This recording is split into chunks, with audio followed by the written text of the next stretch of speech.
Well, it's a weekday starting with a W and ending with a Y, so you know what that means. It's time for another episode of Worth Watching Wednesdays. Alright, hello and welcome to another episode of Worth Watching Wednesdays. Today we are not going to have our normal movie news segment because something far more important and tragic has happened.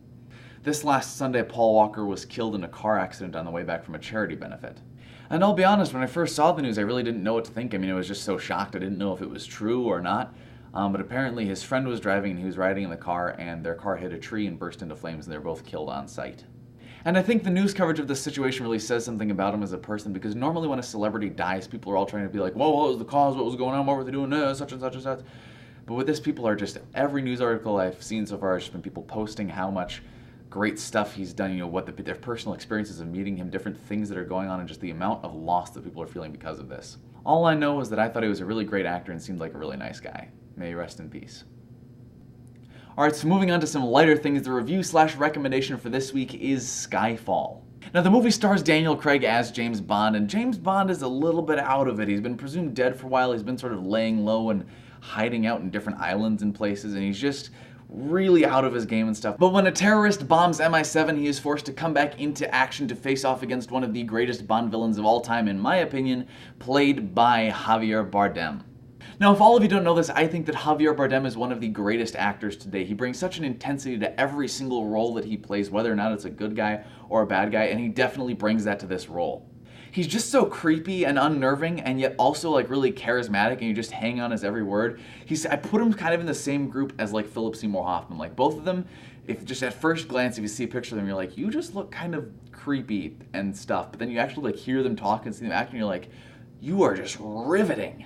You have someone who's both creepy, intimidating, and extremely interesting to listen to, and that is your recipe for a perfect Bond villain.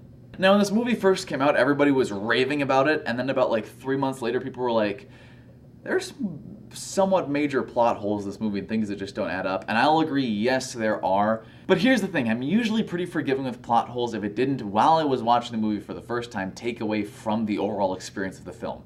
If it's something where I'm watching and I'm like, hang on a second, then it really bugs me. If it's something where I completely overlook it and only later think back on it, then in my opinion it's not a big deal because the movie still did its job. And Skyfall really did its job well. I was completely engrossed with the whole movie, thoroughly entertained, and I thought it was just a fantastic movie overall.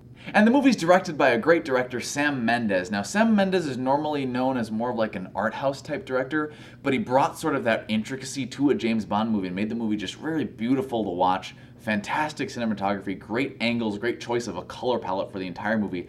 The movie is just so rich as you're watching it that you can see that rubbed off on the movie, but it still is clearly a James Bond movie, so it's really enjoyable. And on that note, Skyfall feels a whole heck of a lot more like a James Bond movie than Quantum of Solace did, because Quantum of Solace felt like it was trying to be like a Jason Bourne type movie with shaky cam and all sorts of weird revenge plots and things, whereas Skyfall is just intense and entertaining in every way that a James Bond movie should be.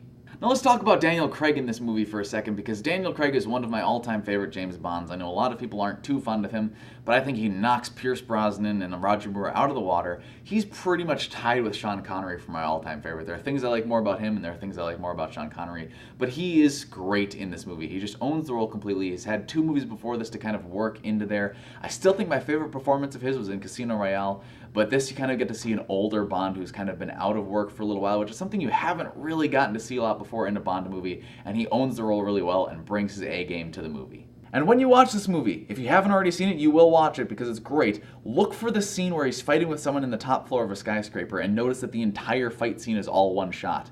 You know I love long takes. This one is done extremely well.